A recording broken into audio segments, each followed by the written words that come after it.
berjalan dalam firman-Mu, hatiku siap.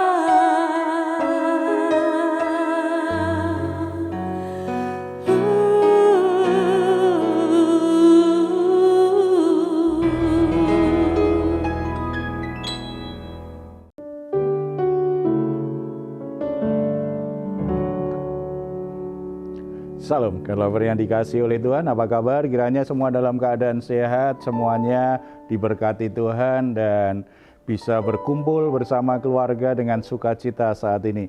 Saudara-saudara, setelah sekian lama kita beraktivitas, kita jalani hidup kita, terlebih sepanjang hari ini, mungkin ada masalah-masalah yang masih mengganggu pikiran kita, membuat hati kita menjadi gelisah, dan itu bisa mengganggu istirahat kita saat ini. Oleh sebab itu, mari kita datang kepada Tuhan karena kita percaya dalam hadirat Tuhan, Tuhan akan memberi kita kelegaan, membuat kita bisa lebih tenang dan kita bisa beristirahat dengan baik. Bukankah Tuhan Yesus sendiri berkata, "Marilah kepadaku semua yang letih lesu dan berbeban berat, aku akan memberi kelegaan kepadamu." Mari kita bersatu dalam doa, kita bawa semua pergumulan kita kepadanya. Bapa di surga, kami ucap syukur karena anugerah Bapa begitu sempurna dalam hidup kami, sehingga kami tidak perlu lagi ragu bahwa Tuhan sungguh-sungguh mengasihi kami. Saat ini kami membawa semua beban berat hidup kami, Bapa. Engkau kiranya memberi kami kelegaan, memberi kami ketenangan, memberi kami pertolongan yang kami butuhkan.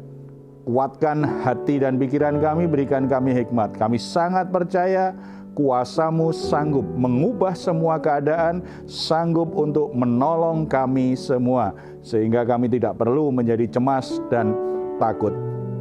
Ini kami, ini pujian kami, ini penyembahan kami. Dalam nama Tuhan Yesus. Amin. Hanya di dalam Dia ada ketenangan dan kelegaan. Datanglah dan hampiri Dia.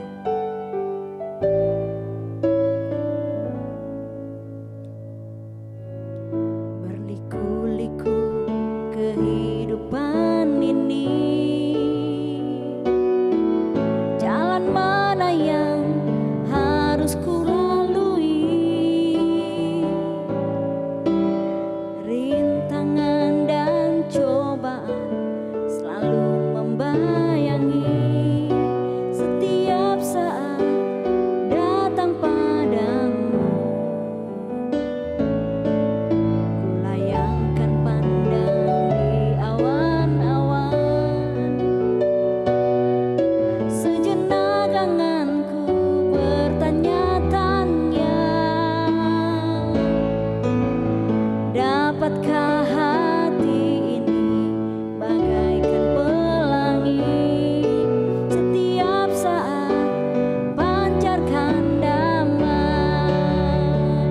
Tuhan, berikanlah kuasa-Mu, jadikan aku pelangi-Mu, kelak kan dapat menerangi kegelapan bumi.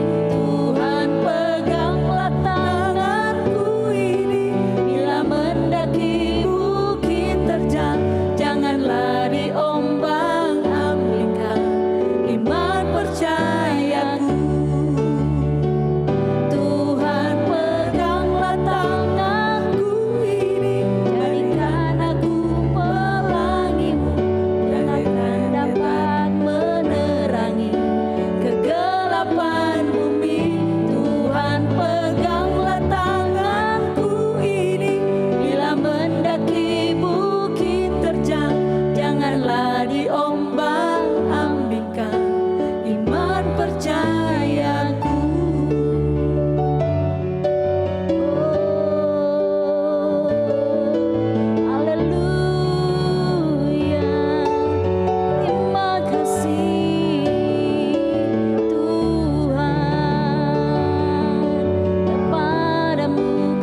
Tuhan. Saudara-saudara, sebelum sharing firman Tuhan, kita akan dengar dulu ada satu pertanyaan yang kita akan bahas lewat sharing firman saat ini. Siapa yang akan bacakan? Silakan. Iya, ada pertanyaan nih Pak. Dalam 1 tahun terakhir, saya mengalami banyak pergumulan. Hal ini membuat saya jadi lebih tekun berdoa. Yang mau saya tanyakan, apa syaratnya agar doa kita dikabulkan Tuhan? Ya, berarti satu hal sudah berhasil tuh. Masalah-masalah, pergumulan-pergumulan itu salah satu alasannya supaya kita bertekun dalam doa. Supaya kita punya kerinduan yang besar akan Tuhan. Jadi satu bagian sudah berhasil, artinya sudah bertumbuh dengan baik. Pemahaman selanjutnya itu sangat baik sekali. Apa syaratnya? Bagaimana supaya doa kita akhirnya juga didengar Tuhan, dijawab Tuhan. Prinsip firman Tuhannya seperti apa? Itu sebuah peningkatan kerohanian, pemahaman akan kebenaran itu dibutuhkan. Kita akan melihat kebenaran firman Tuhan dari Lukas pasal 18 ayat 1 sampai 8. Di situ kita akan belajar syarat doa dikabulkan. Bagian ini ya, ada banyak sebenarnya firman Tuhan yang menegaskan bahwa doa kita akan dikabulkan, itu syaratnya seperti apa. Tetapi kita akan fokus aja di Lukas 18 ayat 1 sampai 8. Kita akan baca ayat yang ke-8 dulu. Aku berkata kepadamu, ia akan segera membenarkan mereka, akan tetapi jika anak manusia itu datang, adakah ia mendapati iman di bumi? Jadi apapun yang kita lakukan termasuk doa ya, syarat pertama supaya mendapat respon Tuhan dengan iman. Karena yang Tuhan cari itu adalah iman kita, bukan ritual agamawi kita. Kita berdoa, kita memuji Tuhan, kita beribadah, kita melayani, kita berbuat baik, kita lakukan segala sesuatu sebagai orang percaya, itu baik secara sosial, baik secara normatif, orang beragama, tetapi tanpa iman itu menjadi tidak baik. Kenapa seperti itu? Karena Tuhan mencari iman seseorang. Kalau kita berdoa, berdoalah dengan iman. Kalau kita beribadah, beribadahlah didorong oleh iman kita. Kalau kita melayani, melayanilah didorong oleh iman kita. Ketika kita berbuat baik kepada orang lain, didorong oleh iman kita. Yang menjadi dasar adalah iman kita. Jadi syarat pertama, doa kita dikabulkan Tuhan. Doa kita direspon Tuhan, dijawab Tuhan adalah ketika kita berdoa dengan iman. Dorongannya, landasannya, dasarnya adalah iman, sebuah keyakinan bahwa kita sungguh-sungguh percaya pada pribadi Allah yang kita kenal dalam nama Yesus Kristus. Dia adalah Tuhan dan Juru Selamat. Dia pribadi yang harus dihormati, pribadi yang harus ditaati. Dan kita sungguh-sungguh menghormati Dia, sungguh-sungguh mengasihi Dia. Iman kita menentukan bagaimana hasil dari doa kita. Bukan berapa panjangnya kita berdoa, atau bukan berapa kali kita mengulang-ulang doa kita. Bukan itu yang paling utama, adalah iman kita. Kadangkala orang beriman doanya cuma satu kalimat pendek, tetapi dijawab oleh Tuhan. Saya punya teman hamba Tuhan sakit parah dan dia ketakutan, ini mungkin Tuhan akan segera panggil saya. Anak saya masih kecil, pelayanan baru dimulai, belum tertata dengan baik. Ada kekhawatiran, bukan kekhawatiran tentang dirinya sendiri, tetapi tentang pelayanan dan orang-orang yang dilayani. Dia tidak bisa berdoa banyak, dia hanya berkata, Tuhan mau apa dengan hidup saya? Tuhan mau apa dengan hidup saya? Itu saja yang dia katakan kepada Tuhan. Setiap dia berdoa, dia tidak doanya panjang. Tuhan mau apa dengan hidup saya? Saat ini saya sakit. Tuhan mau apa lagi dengan hidup saya? Tuhan lakukan mujizat, dia sembuh. Ketika dia sembuh, dia semakin mengerti apa maksud Tuhan. Kenapa Tuhan sembuhkan dia. Tetapi dia sungguh-sungguh percaya, dia sungguh-sungguh beriman bahwa dia melayani karena Tuhan panggil. Dan Tuhan punya rencana yang spesial melalui hidupnya. Dia sangat percaya betul. Walaupun dia mencemaskan anak istrinya, dia mencemaskan jemaat yang dilayani, tetapi bagi dia yang paling penting adalah Tuhan mau lakukan apa melalui hidupnya. Karena dia percaya kepada Tuhan sepenuhnya. Dan Tuhan lakukan banyak hal melampaui apa yang dia inginkan. Tidak hanya sembuh, tetapi Tuhan pelihara hidupnya setelah itu. Tuhan pelihara pelayanannya. Jadi saudara-saudara, ketika saudara berdoa, apakah ada iman yang mendorong doa saudara? Itu lebih penting daripada berapa panjangnya kalimatmu, berapa lama saudara mengulang-ulangnya.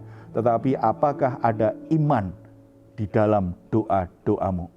Kemudian yang kedua kalau kita baca ayat yang pertama, Yesus mengatakan suatu perumpamaan kepada mereka untuk menegaskan bahwa mereka harus selalu berdoa dengan tidak jemu-jemu. Tidak jemu-jemu berarti ini bicara tentang tekun. Syarat doa itu ya jangan menyerah. Orang yang bertekun itu dilakukan dengan konsisten. Kenapa lakukan dengan tekun?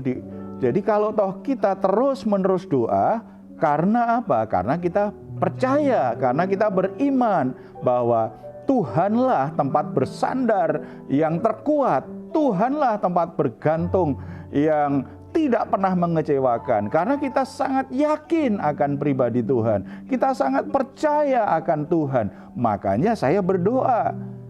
Saya berdoa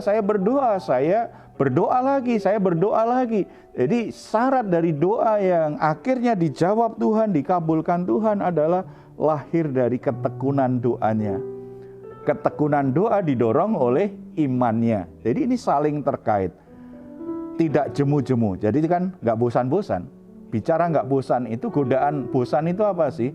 Melakukan secara rutin, itu bisa bosan. Melakukan secara rutin, terus-menerus, tetapi tidak melihat hasilnya. Itu kan orang jadi bosan. Tetapi firman Tuhan ingatkan, kalau berdoa itu meminta kepada Tuhan, berharap kepada Tuhan, jangan jemu-jemu. Jadi hari ini belum dikabulkan Tuhan, kita minta lagi. Karena kita percaya Tuhan itu bisa menolong kita. Nah, ketika kita tetap belum dikabulkan Tuhan, doa kita tingkatkan, bukan sekedar permintaan. Tuhan, beri saya kekuatan untuk bisa melewati semuanya. Tuhan, apa yang sedang Tuhan kerjakan dalam hidup saya, kenapa masalahnya belum selesai-selesai. Kita tingkatkan doa kita, tidak hanya minta, tetapi bertanya kepada Tuhan, apa yang Tuhan kehendaki melalui masalah-masalah yang kita hadapi. Jadi itu kan sebuah peningkatan hubungan.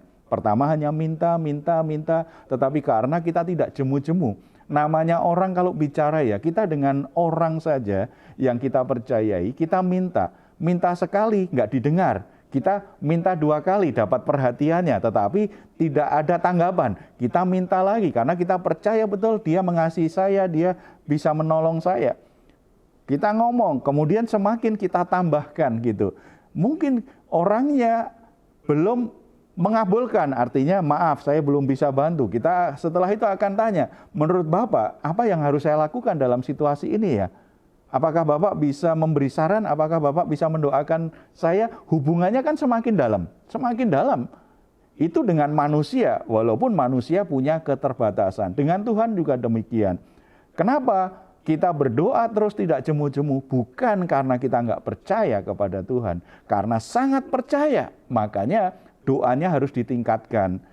Membuat bosan, membuat kehilangan pengharapan karena hanya minta terus saja. Kenapa tidak tanya Tuhan? Kenapa Tuhan tidak menjawab? Jangan-jangan Tuhan tidak menjawab karena kurang percaya. Jangan-jangan Tuhan tidak menjawab karena kita minta sesuatu yang hanya ingin memuaskan keinginan kita sendiri.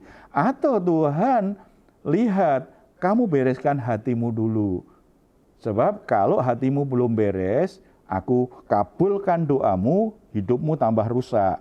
Tuhan melihat prioritasnya. seperti apa. Makanya harus ditingkatkan doanya. Dari minta sekarang bertanya kepada Tuhan. Tuhan, apa yang sedang Tuhan kerjakan melalui masalah ini? Apa yang harus aku kerjakan supaya hidupku jadi lebih berkenan kepada Tuhan? Supaya aku bisa diubahkan untuk melewati ini, sanggup untuk bertahan bahkan menyelesaikan masalah dengan caramu. Ada sebuah peningkatan dari sisi berdoa. Tekun berdoa. Ya, jadi kalau tidak dasarnya iman biasanya bosen. Dasarnya iman, setelah itu bertekun. Bertekun pun tetap aja kan, sekali, dua kali, seminggu, 2 minggu, kadang-kadang setahun, sepertinya Tuhan nggak kabulkan tuh. Tapi tetap bertekun. Tetapi kita jadi putus asa kalau hanya minta. Tidak coba bertanya Tuhan tentang apa yang harus kita ubah, bagaimana Tuhan sedang mengajar kita apa lewat masalah ini, itu harus ditingkatkan. Dan yang ketiga, kalau kita baca ayat 3 dan 4. Dan di kota itu ada seorang janda yang selalu datang kepada hakim itu dan berkata, "Belalah hakku terhadap lawanku." Beberapa waktu lamanya hakim itu menolak, tetapi kemudian ia berkata dalam hatinya, "Walaupun aku tidak takut akan Allah dan tidak menghormati siapapun," ayat 5, "namun karena janda ini menyusahkan aku, baiklah aku membenarkan dia, supaya jangan terus saja ia datang dan akhirnya menyerang aku." Tuhan Yesus memberi sebuah perumpamaan tentang hakim yang tidak takut akan Allah. Artinya, hakim yang tidak takut akan Allah saja, kalau ada janda yang minta, berarti janda itu mewakili orang yang lemah di masa itu. Minta terus pertolongannya, makin lama dia dengar, walaupun alasannya salah, alasannya nggak tulus. Daripada merepotkan aku terus, ya udah sini aku bantu. Menjadi sebuah gambaran yang pasti tidak identik 100%. Tetapi Tuhan ingin kasih gambaran, ini orang yang jahat saja, kalau dia minta terus, tanpa putus asa, terus berharap, terus percaya bahwa dia bisa ditolong, ini saja orang yang jahat ini aja beri perhatian loh. Apalagi Bapa di sorga. Kalau kita dengan iman kita minta pertolongan Tuhan, kita berdoa, kita nggak putus asa, kita terus bertekun. Akhirnya Tuhan akan bekerja sesuai dengan waktunya, sesuai dengan caranya, sesuai dengan kedaulatannya, sesuai dengan kuasanya tidak terbatas, akhirnya menolong kita. Jadi saudara-saudara, kalau ingin doamu dijawab Tuhan, dikabulkan Tuhan, hal pertama yang harus kita cek adalah, apakah saudara berdoa sungguh-sungguh dilandasi oleh imanmu? Atau itu hanya sekedar rutinitas saja, ritual agamawi saja, atau sungguh-sungguh percaya? Kalau ternyata sebenarnya sih aku nggak terlalu percaya, tetapi aku tahu sebagai orang Kristen namanya ada masalah, berdoalah. Siapa tahu Tuhan menjawab. Jadi kata siapa tahu sebenarnya kan hanya untung-untungan. Ubah hati kita. Benahi keyakinan kita kepada Tuhan. Dorongannya harus benar-benar beriman kepada Dia. Percaya penuh bahwa Dia bisa menolongmu. Bahwa Dia bisa menjawab pergumulan doamu. Ini syarat pertama. Yang kedua, lakukan terus-menerus bertekun. Lewat proses ketekunan itu, masalahmu belum berubah, tetapi hatimu berubah. Pikiranmu berubah. Keyakinanmu terhadap Dia berubah. Engkau semakin mengenal Dia. Lakukan. Kalau toh belum selesai pun, jangan pernah putus asa. Lakukan lagi, lakukan lagi. Dan bagian yang tadi saya ingatkan, tingkatkan doamu dari permohonan, sekarang bertanya kepada Tuhan. Apa yang akan Tuhan lakukan dalam hidupmu lewat masalah itu, dan apa yang harus engkau kerjakan. Perubahan apa yang harus engkau lakukan ketika masalah itu terjadi.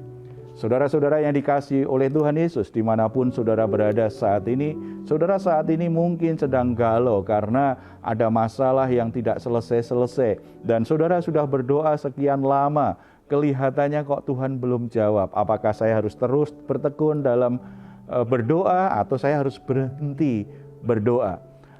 Saudara-saudara, 3 prinsip ini jadi acuan kita. Bagaimana imanmu? Terus bertekun, jangan pernah menyerah. Kalau engkau percaya Tuhan bisa menolong, Tuhan mengasihimu, terus berdoa. Terus berdoa, jangan putus asa. Tuhan punya cara yang tidak terbatas untuk menolongmu sesuai dengan waktunya yang tepat. Kita bersatu dalam doa. Bapa di surga, Engkau melihat keadaan anak-anak-Mu saat ini. Saudara-saudara kami ini, mereka dalam pergumulan-pergumulan yang berat, pergumulan-pergumulan yang sekian lama. Mereka sudah berdoa dan sepertinya Tuhan belum menjawab. Itu jadi pertanyaan bagi hidup mereka, Tuhan. Kapan Tuhan menjawab? Mengapa Tuhan tidak menjawab? Tapi hari ini firman-Mu sudah mengajar kami. Tuhan melihat imannya, bukan melihat kata-kata atau kalimat-kalimat doanya. Tetapi Tuhan melihat imannya yang tersembunyi di hatinya. Bapa, Engkau perhatikan iman yang ada di hatinya. Dan Tuhan dengarkan doa-doa mereka. Kalau ada keraguan, ada yang mengganggu hatinya, ada yang membuat mereka tidak sungguh-sungguh percaya, kami mohon kiranya Roh Kudus meneguhkan kembali imannya.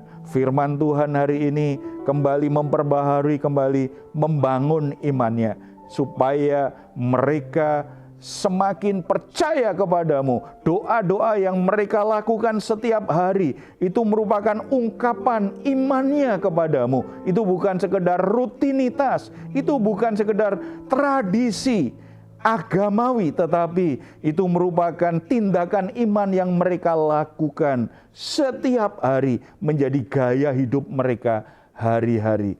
Kalau Tuhan belum menjawab sesuai dengan yang mereka harapkan, kuatkan hati mereka dan kuatkan imannya supaya mereka tidak menjadi ragu, tidak putus asa. Mereka terus bertekun dalam doa, mereka terus berharap kepada Tuhan. Kami sangat percaya sesuai dengan waktu Tuhan, sesuai dengan kedaulatan Tuhan, Tuhan akan menjawab masalah-masalah yang dihadapi anak-anak-Mu. Masalah apapun itu, sakit penyakit, masalah ekonomi, masalah pekerjaan, masalah rumah tangga, masalah hubungan-hubungan yang rusak satu sama lain, masalah masa depan, masalah pasangan hidup, apapun masalah yang sedang dialami saudara-saudara kami, Tuhan akan menjawab, Tuhan akan bekerja, Tuhan akan menyatakan kuasa-Mu yang ajaib itu, sehingga nama-Mu dimuliakan Bapa, nama-Mu dipuji, dan kehidupan anak-anak-Mu memancarkan kemuliaan, jadi kesaksian yang hidup bagi orang-orang di sekitarnya. Dalam nama Tuhan Yesus kami berdoa, amin.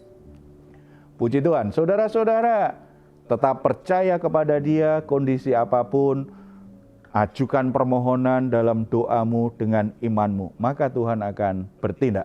Kalau saudara membutuhkan dukungan doa, saudara membutuhkan sahabat doa karena saudara sedang mengalami pergumulan-pergumulan yang berat saat ini, silahkan menuliskannya di nomor telepon yang tertera di layar saudara. Tim doa kami akan mendukung saudara dalam doa. Tetap percaya, tetap berharap, jangan putus asa. Bapa di surga mengasihimu, punya kuasa, sanggup untuk menolongmu. Kalau saudara ingin memberikan komentar, silahkan menuliskannya di ruang komentar yang ada di channel Diaspora TV. Kami tunggu. Mazmur 4 ayat 8-9. Engkau telah memberikan sukacita kepadaku lebih banyak daripada mereka, ketika mereka kelimpahan gandum dan anggur. Dengan tentram aku mau membaringkan diri lalu segera tidur. Sebab hanya Engkaulah ya Tuhan yang membiarkan aku diam dengan aman. Puji Tuhan, selamat malam, selamat beristirahat. Tuhan Yesus memberkati kita semuanya. Salam.